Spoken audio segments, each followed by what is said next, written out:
Saludos mis queridos amigos y hermanos del mundo hispano. Les habla Carlos D. Aponte de la Continuación de la Iglesia de Dios. Y es un placer nuevamente poderme dirigir a ustedes en este maravilloso día, esta fiesta del día de Pentecostés, que representa las primicias en el plan de Dios. El plan maestro de Dios sigue desarrollándose delante de nuestros ojos.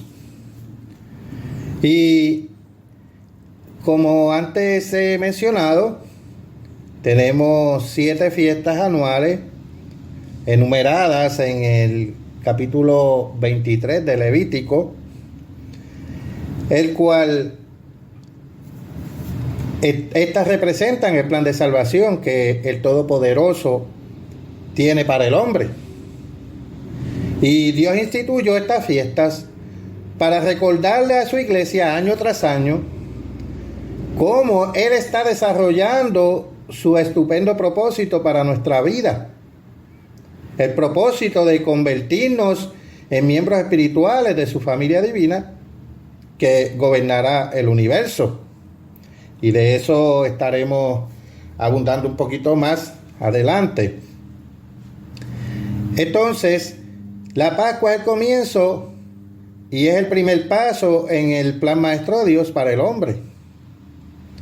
Y es una conmemoración para recordarnos que Jesucristo, como dice en 1 Corintios capítulo 5, versículo 7, que dice: limpiaos pues de la vieja levadura para que seáis nueva masa sin levadura, como sois, porque nuestra Pascua, que es Cristo, ya fue sacrificada por nosotros. Entonces Cristo es nuestra Pascua y pagó un precio altísimo por nuestros pecados. Y una vez que tengamos el perdón de Dios, debemos esforzarnos por sacar de nuestra vida toda la levadura de pecado, tal como está simbolizado en la fiesta de los panes sin levadura, así como lo dice el versículo 8, que dice: así que celebremos la fiesta no con la vieja levadura, ni con la levadura de malicia y de maldad, sino con panes sin levadura, de sinceridad y de verdad. Y esta es nuestra parte en el gran plan de Dios. Cada año sacamos la levadura física de nuestros hogares y comemos pan sin levadura durante 7 días. Esta fiesta es una semana que nos recuerda la necesidad constante de obedecer los mandamientos de Dios. Mas Dios sabe que para sacar el pecado de nuestra vida y mantenerlo alejado no basta nuestra fuerza de voluntad ni nuestra propia capacidad. Necesitamos la fuerza espiritual del Espíritu Santo de Dios, que nos ayuda a guardar la ley espiritual. Este es el tercer paso en el plan maestro de Dios y está simbolizado en la tercera fiesta anual, Pentecostés. Pero, ¿cuáles fueron las instrucciones de Dios respecto a esta fiesta? Vayamos por favor al libro de Levítico 23, y comencemos a leer en el versículo 15. Y contaréis desde el día que sigue al día de reposo, desde el día en que ofrecisteis la gavilla de la ofrenda mecida, 7 semanas cumplidas serán estas. Hasta el día siguiente del 7º día de reposo, contaréis 50 días, entonces ofreceréis el nuevo grano al Eterno. De vuestras habitaciones traeréis 2 panes para ofrenda mecida, que serán de 2 décimas de efa de flor de harina, cocidos con levadura, como primicias para el Eterno. Ahora saltando al versículo 20. Y el sacerdote los presentará como ofrenda mecida delante del Eterno, con el pan de las primicias. Escuchen bien, con el pan de las primicias y los 2 corderos serán cosa sagrada al Eterno para el sacerdote. Se trataba de un día santo, o sea, un sábado de reposo en el que se había de congregar el pueblo. Eso nos lo contesta el versículo 21.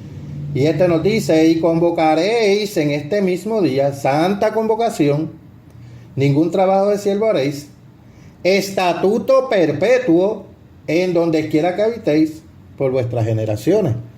Para aquellos que dicen que esto fue clavado en la cruz, que ya no hay que guardarlo, que no tenemos que guardar la ley de Dios.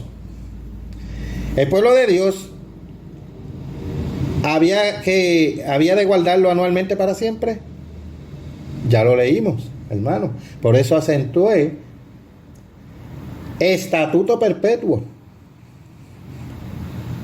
Es necesario que conozcamos el simbolismo de una ceremonia relacionada con la fiesta de los panes sin levadura y que también se relaciona con la tercera fiesta santa anual. Aunque el significado de esta ceremonia es importante, ya que no se cumple porque simbolizaba un suceso futuro que ya pasó. Pero, ¿qué clase de ofrenda se le presentaba a Dios antes de la cosecha de primavera? Veamos los versículos 9. Y habló el Eterno a Moisés diciendo: habla a los hijos de Israel y diles: cuando hayáis entrado en la tierra que yo os doy, y ceguéis su mies, traeréis al sacerdote una gavilla por primicia de los primeros frutos de vuestra siega. Y el sacerdote mecerá la gavilla delante del Eterno para que seáis aceptos. El día siguiente del día de reposo se mecerá. Bajando al versículo 14: no comeréis pan, ni grano tostado, ni espiga fresca, hasta este mismo día, hasta que hayáis ofrecido la ofrenda de vuestro Dios. Estatuto perpetuo es por vuestras edades, en donde quiera que habitáis.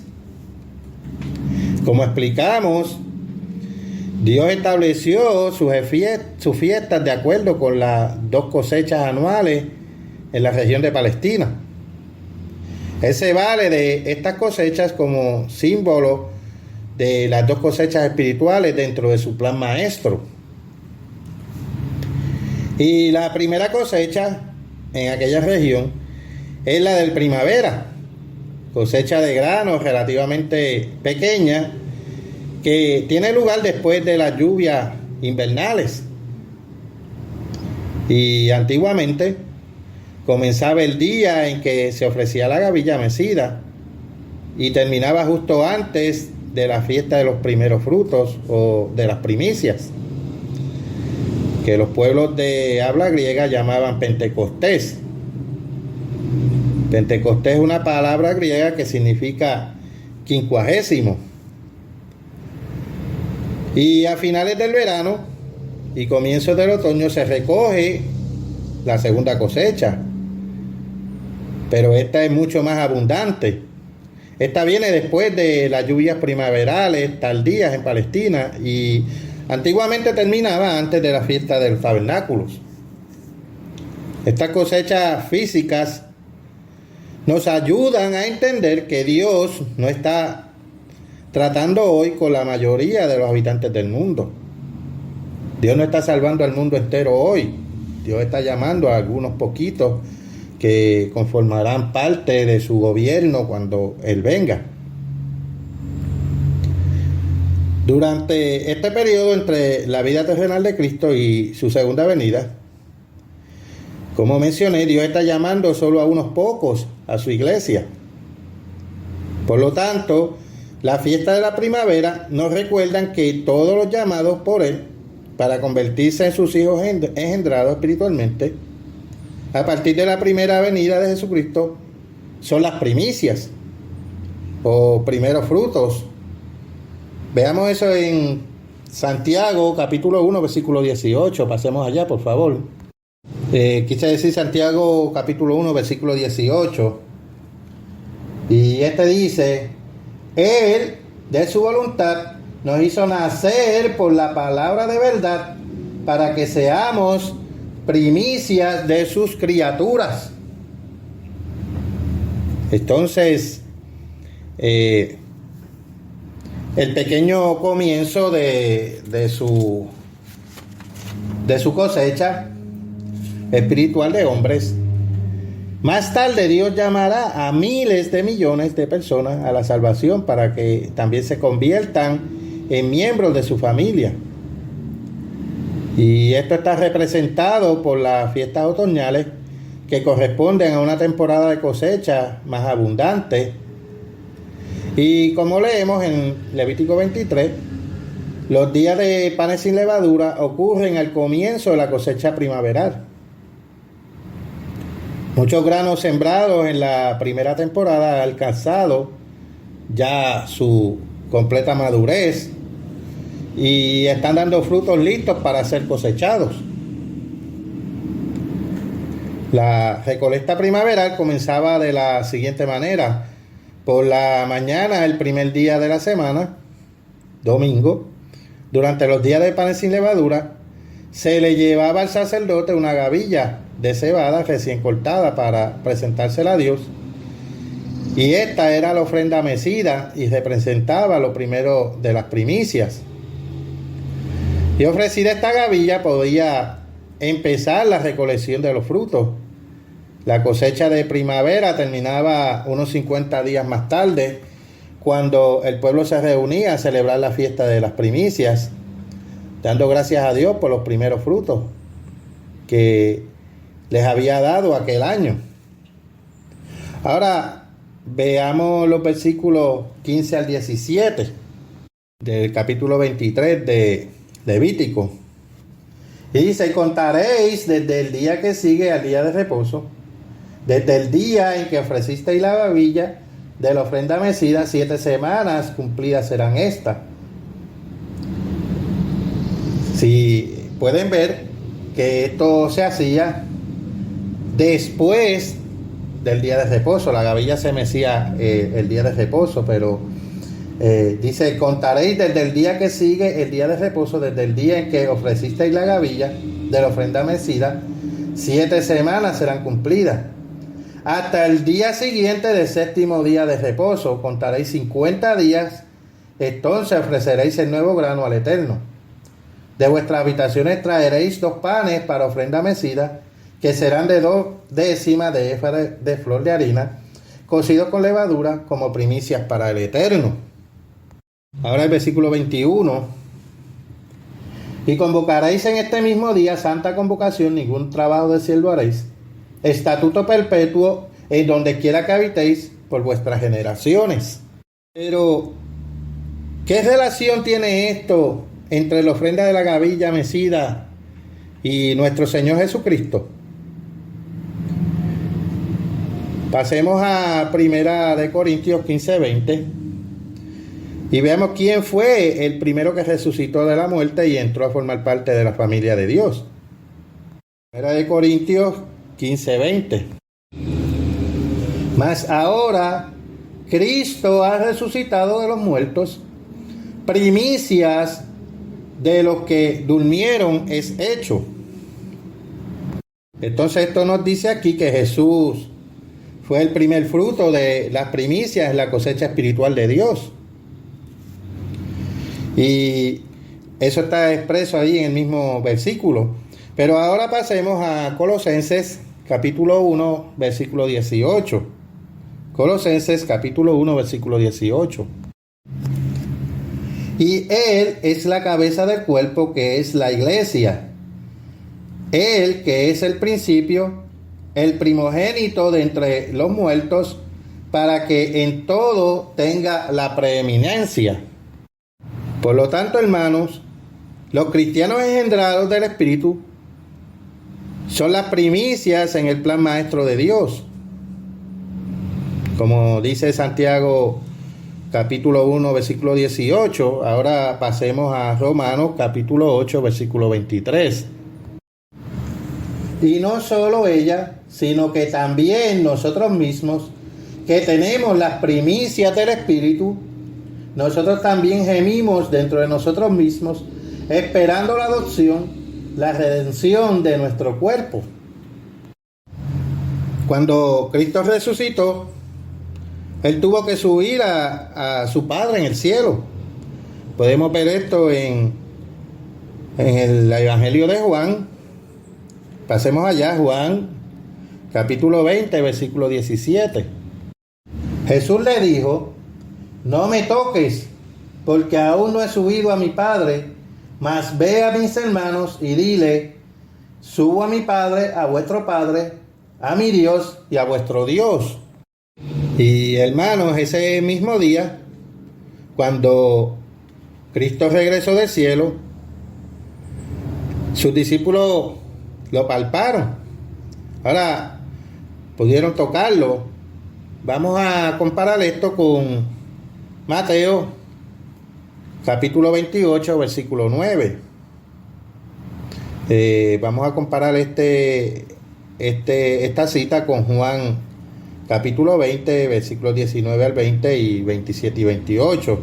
Así que pasemos primero a Mateo capítulo 28, versículo 9. Y dice: he aquí, Jesús le salió al encuentro diciendo: salve. Y ellas, acercándose, abrazaron sus pies y le adoraron. Ahora vayamos a Juan capítulo 20. Juan capítulo 20, comenzando el versículo 19. Cuando llegó la noche de aquel mismo día, el primero de la semana, o sea, domingo, estando las puertas cerradas en el lugar donde los discípulos estaban reunidos, por miedo de los judíos, vino Jesús y puesto en medio les dijo: paz a vosotros. Y cuando les hubo dicho esto, le mostró las manos y el costado, y los discípulos se regocijaron viendo al Señor. Ahora bajando al versículo 27. Y luego dijo a Tomás: pon aquí tu dedo y mira mis manos, y acerca tu mano y métela en mi costado, y no seas incrédulo, sino creyente. Entonces Tomás respondió y le dijo: Señor mío y Dios mío. Y esto fue en el primer día de la semana, domingo, durante la fiesta de los panes sin levadura, aquel mismo día que se ofrecía la gavilla. Jesucristo fue aceptado por su Padre como la ofrenda mecida espiritual. Así Cristo cumplió el simbolismo de la ofrenda mecida. Fue el primer Hijo de Dios resucitado, el primer producto que se cosechó dentro del plan maestro de Dios. Él se convirtió en el Hijo unigénito de Dios, el primer ser humano que haya recorrido todo el proceso de salvación hasta nacer de nuevo. Y en eso vamos a entrar en unos minutos, qué significa nacer de nuevo. Ahora bien, Jesús no podría ser el autor de nuestra salvación y nuestro hermano mayor si no tuviera cierto ingrediente esencial otorgado por Dios, algo que todos necesitamos a fin de nacer nuevamente como Él nació. ¿Podía Jesús hacer obras espirituales e incluso obedecer a Dios con su fuerza humana sola? Pasemos a Juan, capítulo 5, versículo 30. No puedo yo hacer nada por mí mismo. No puedo hacer yo nada por mí mismo, dice él. Según oigo, así juzgo. Y mi juicio es justo, porque no busco mi voluntad, sino la voluntad del que me envió, la del Padre. Ahora, veamos ahora en el capítulo 8. Pasemos varias páginas adelante del mismo libro, capítulo 8, versículo 28. Y dice, les dijo pues Jesús, cuando hayáis levantado al Hijo del Hombre, o sea, resucitado, haber sido levantado como la gavilla, el Hijo del Hombre, entonces conoceréis que yo soy. Pero ¿quién era ese yo soy? ¿Recuerdan esas palabras cuando Moisés le dijo en el monte, o le preguntó, si me preguntaren quién es este Dios? Él le dijo, les dirá yo soy, que significa, es la misma letra del tetragramatón, que es YHWH, que significa Yahweh, que el eterno, el que vive por siempre. Y que nada hago por mí mismo, sino que según me enseñó el Padre, así hablo. Entonces, ¿de dónde venía el poder necesario para ello? Veamos ahora el capítulo 14 del mismo libro, del mismo Evangelio, Juan 14, y leamos el versículo 10. ¿No crees que yo soy en el Padre y el Padre en mí? Las palabras que yo os hablo, no las hablo por mi propia cuenta, sino que el Padre que mora en mí, Él hace las obras. Así que el Padre moraba en Jesús por medio del Espíritu Santo.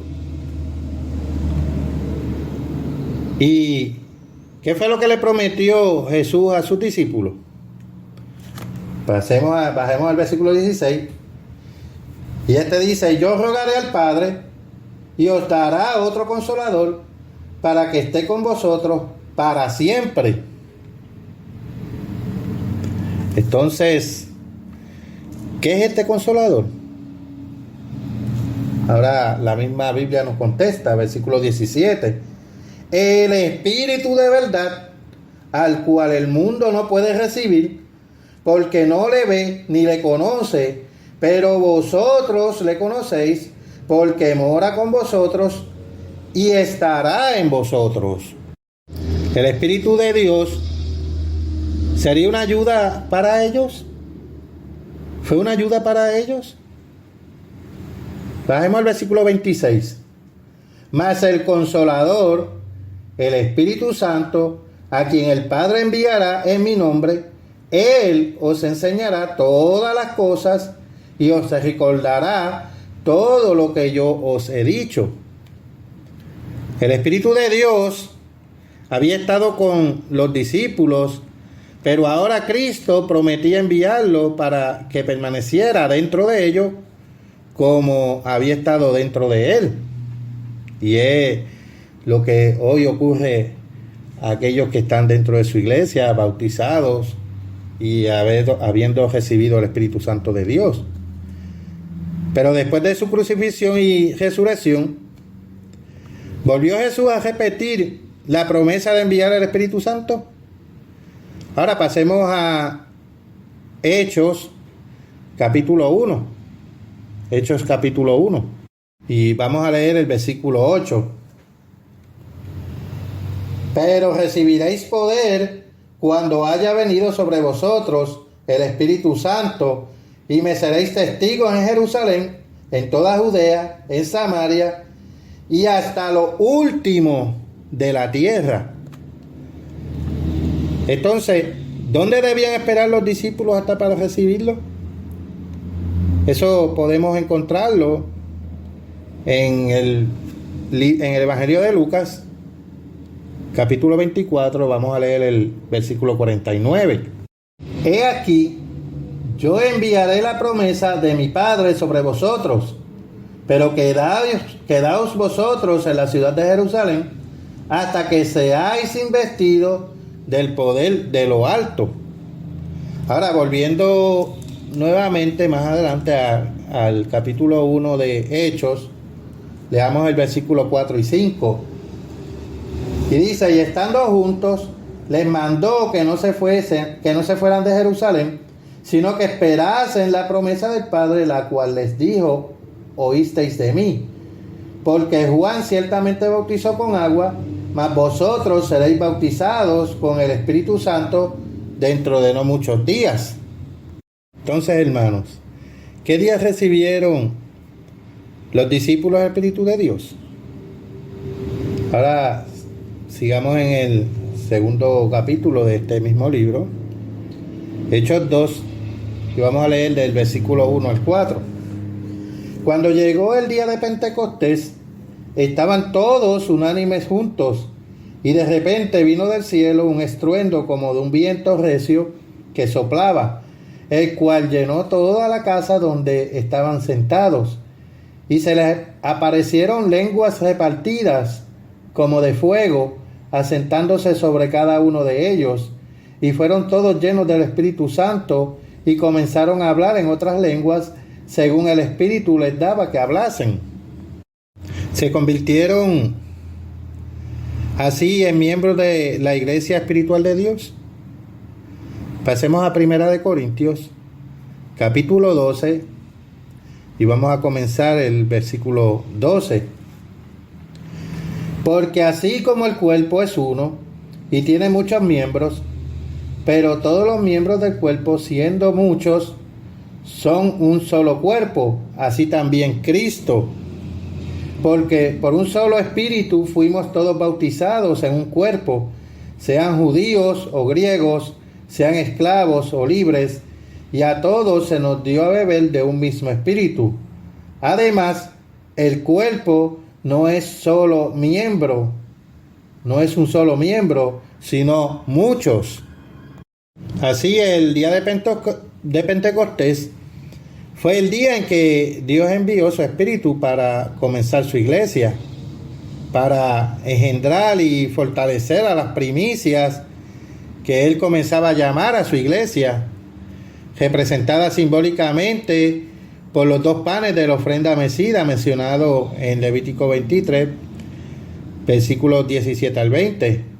50 días después de que Dios el Padre aceptara el sacrificio de Cristo en el cielo, envió el Espíritu Santo a los discípulos tal como Jesús lo había prometido. La fiesta de Pentecostés en tiempos del Nuevo Testamento es una conmemoración de la fundación de la iglesia del Nuevo Testamento, porque fue en aquel día de Pentecostés, en el año 31 de nuestra era, que Dios empezó a preparar las primicias de su cosecha espiritual para traerlas a su familia. Ahora, quiero entrar en la parte, como mencioné un poco tiempo atrás, qué significa nacer de nuevo. Vamos a ver este tema ahora. Vamos a leer esto de nacer de nuevo, cuando Jesús tiene esa conversación con Nicodemo. Nicodemo era un fariseo de alto rango, miembro de una clase dirigente entre el pueblo judío. Era un fariseo. Sabía que Jesús era un profeta capaz de obrar milagros, enviado por Dios, y estaba hondamente interesado en sus enseñanzas. Sin embargo, hermanos, como no deseaba que los otros fariseos le vieran hablar con un hombre llamado hereje, porque para ellos, para los fariseos, él era un hereje y un engañador del pueblo, Nicodemo fue a ver a Cristo secretamente en horas de la noche. Y Jesús le manifestó una profunda verdad, algo que dejó a Nicodemo completamente asombrado. Por favor, vayamos al Evangelio de Juan, capítulo 3, versículo 3. Vamos a comenzar desde el versículo 1. Había un hombre de los fariseos que se llamaba Nicodemo, un principal entre los judíos. Este vino a Jesús de noche y le dijo: Rabí, sabemos que has venido de Dios como maestro, porque nadie puede hacer estas señales que tú haces si no está Dios con él. Respondió Jesús y le dijo: de cierto te digo que el que no naciere de nuevo no puede ver el reino de Dios. Nicodemo le dijo: ¿cómo puede un hombre nacer siendo viejo? ¿Puede acaso entrar por segunda vez en el vientre de su madre y nacer? Respondió Jesús: de cierto te digo, que el que no naciere de agua y del Espíritu no puede entrar en el reino de Dios. Lo que es nacido de la carne, carne es, y lo que es nacido del Espíritu, Espíritu es. No te maravilles de que te dije, o es necesario nacer de nuevo. El viento sopla de donde quiere y oye su sonido, mas ni sabe de dónde viene ni a dónde va. Así es todo aquel que es nacido del Espíritu. Respondió Nicodemo y le dijo: ¿cómo puede hacerse esto? Respondió Jesús y le dijo: ¿eres tú maestro de Israel y no sabes esto? De cierto te digo, que lo que sabemos hablamos, y lo que hemos visto testificamos, y no recibís nuestro testimonio. Nicodemo estuvo perplejo y le preguntó: ¿cómo puede un hombre nacer de nuevo siendo viejo? ¿Puede acaso entrar por segunda vez en el vientre de su madre y nacer? Pero Jesús le dijo: no te maravilles de lo que te dije, pues es necesario nacer de nuevo, como dijo el versículo 7.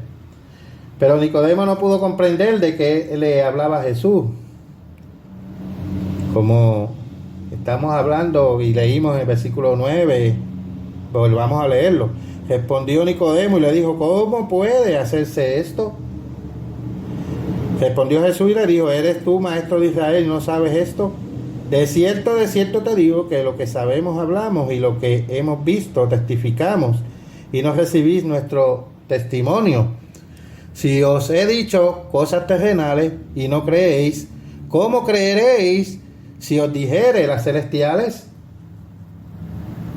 La mayoría de los cristianos profesos creen que ellos han nacido de nuevo cuando aceptaron supuestamente a Cristo y fueron bautizados. Pero ¿es esto lo que significa nacer de nuevo, hermanos? ¿Comprenden ustedes esto realmente sobre nacer de nuevo? Porque hay dos nacimientos en sentido literal.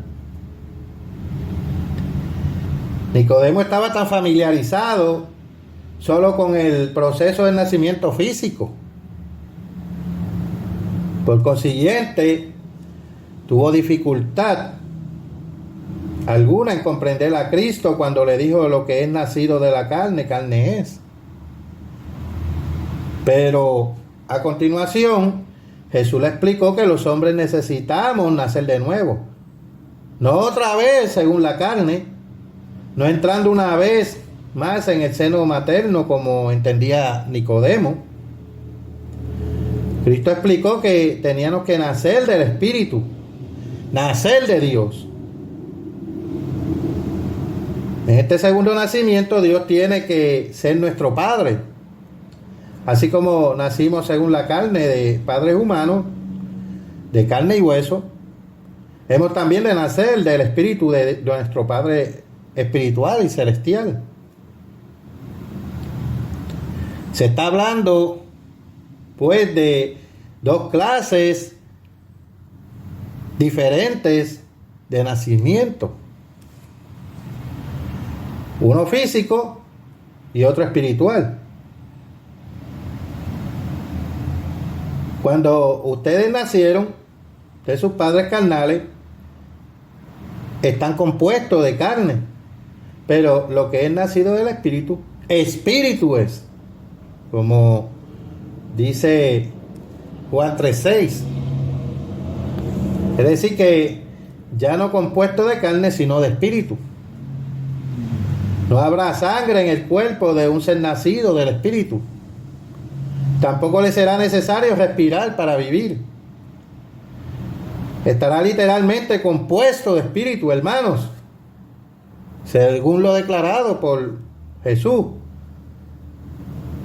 Para que Nicodemo no confundiera el verdadero significado de este nacimiento según el Espíritu, Jesús le dio esta explicación. El viento sopla de donde quiere y oye su sonido, mas si sabes de dónde viene ni a dónde va. Así es todo aquel que es nacido del Espíritu, como leímos en el versículo 8. Pero analicen esto atentamente. Nuevamente, cuando usted nazca de nuevo, cuando nazca del Espíritu de Dios, usted será invisible como el viento. Los efectos del viento pueden discernirse fácilmente, pero el viento mismo no puede ser visto. Y Jesús en forma clara comparó el nacimiento espiritual al nacimiento físico.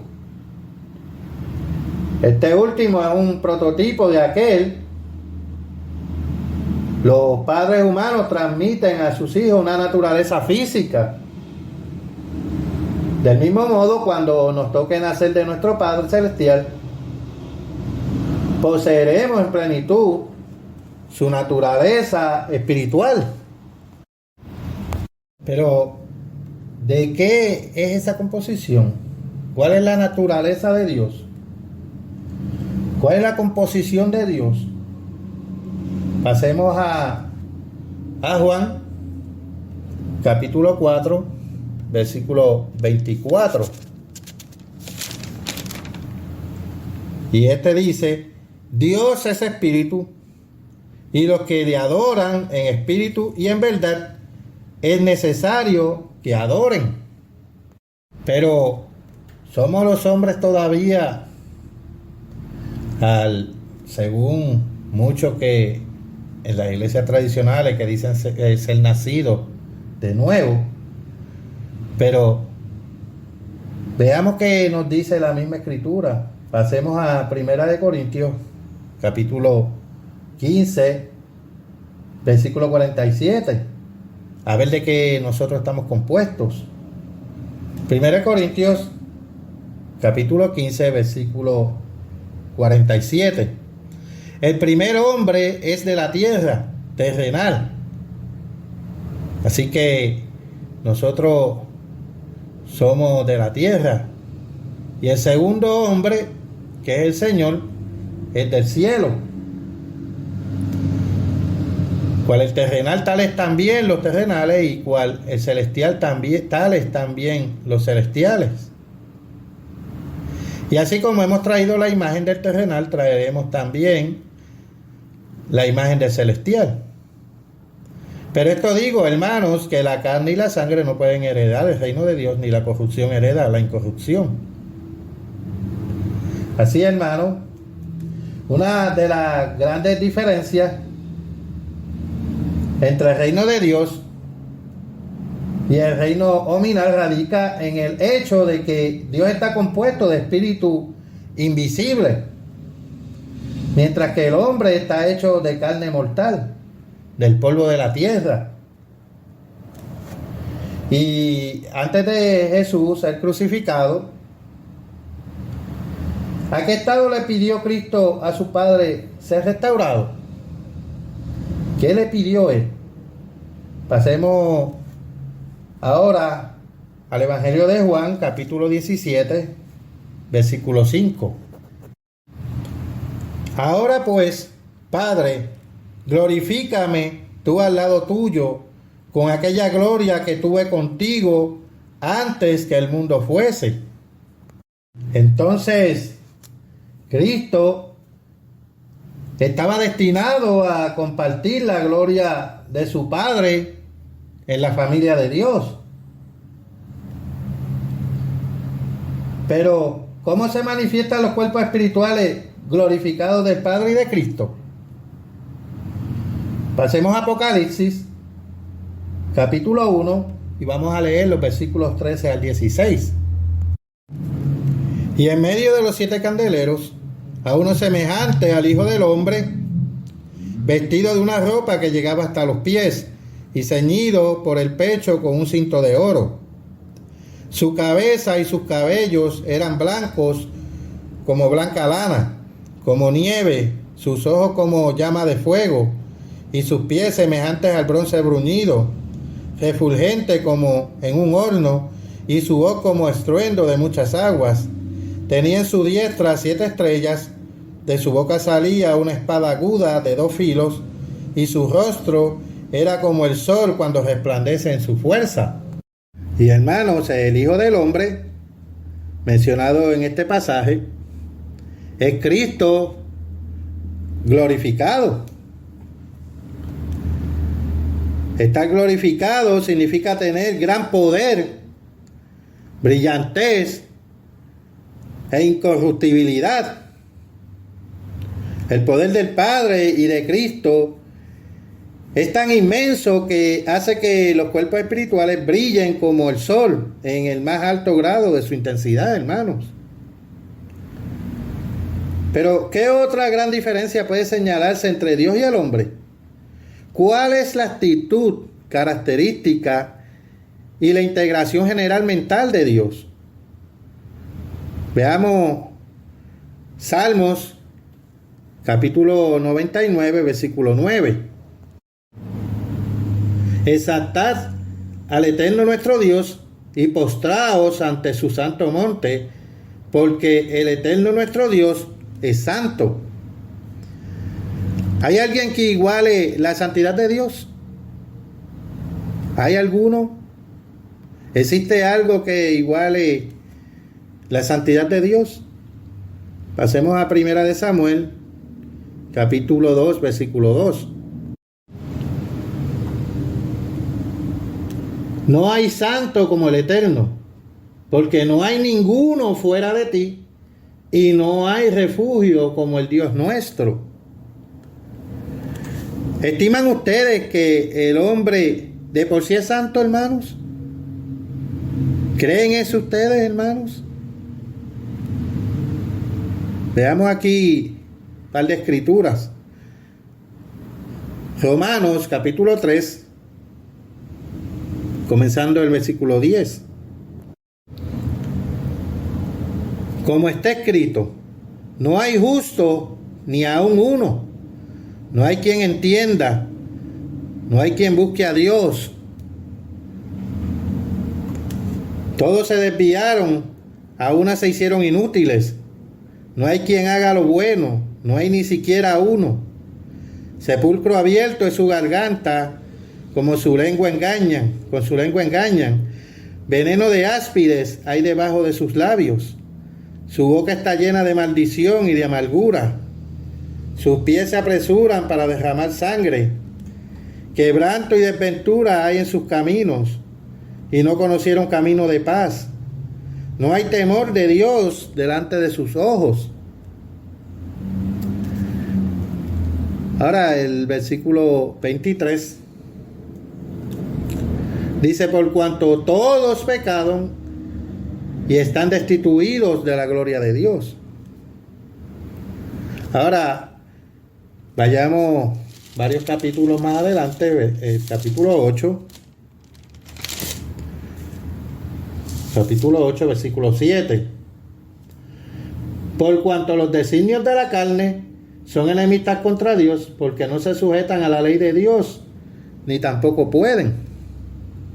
Ahora volteemos a Jeremías, capítulo 17, versículo 9. Engañoso es el corazón, más que todas las cosas, y perverso. ¿Quién lo conocerá? La voz de santo, como dice aquí en la palabra de Dios, significa puro de corazón o exento de pecado.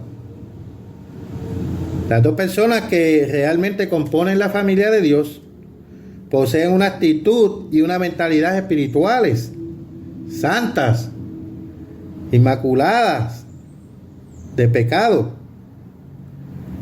Pero ¿qué relación tiene todo esto, lo anterior, con el hecho de que usted deba nacer de nuevo? La relación entre lo uno y lo otro es esencial y total, hermanos. Cuando usted nazca de nuevo, tendrá el mismo poder, la misma gloria y la misma santidad de Dios. Sobre este hecho que podemos calificar de sensacional. Y como mencioné ya antes,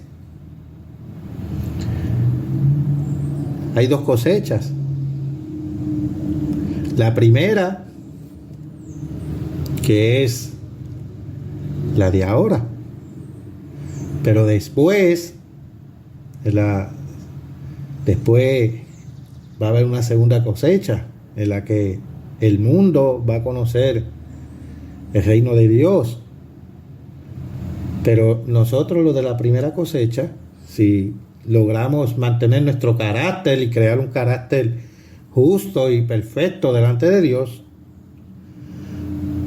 seremos seres espirituales. Seremos uno con Dios, como lo es el Padre con su Hijo y el Hijo con su Padre, que son uno, así seremos uno con Él. Hermanos, no dañen su carácter, continúen siempre adelante. No, tenemos varios ejemplos en la Biblia en los cuales algunos primogénitos que vienen siendo primeros, igual que los primeros frutos, no persistieron en su carácter. Tenemos el ejemplo de Caín. Caín mató a Abel porque sus obras no eran buenas. Abel agradó más al Eterno porque dio todo lo mejor en su ofrenda para Dios. Y Caín pues sustrajo de su ofrenda o dio mucho menos o de lo más pequeño. Sacó lo mejor de los frutos. Y ya ustedes ven también cómo pasó con Esaú. Esaú perdió su primogenitura. ¿Por qué? Porque tuvo muy poco en cuenta esa primogenitura, que vendió su primogenitura por un plato de lentejas. ¿Dónde estaba el carácter de él? ¿Estaba él en una mente y creando un carácter perfecto ante Dios? Pero también tenemos otros ejemplos. Ustedes saben que Rubén, el hijo de Jacob, también perdió su primogenitura porque no tuvo el carácter perfecto y violó el lecho de su padre con una de las esposas de su padre. Entonces perdió esa primogenitura, la cual fue traspasada a José a través para sus dos hijos, Efraín y Manasés. Así que, hermanos, sigan creando un carácter perfecto para que puedan entrar en el reino de Dios y ser nacidos dentro de la familia de Dios. Hasta aquí este sermón. Ha sido un placer volverme a dirigir a ustedes. Hasta la próxima, mis queridos amigos hermanos. Les habló Carlos D. Aponte para la continuación de la Iglesia de Dios.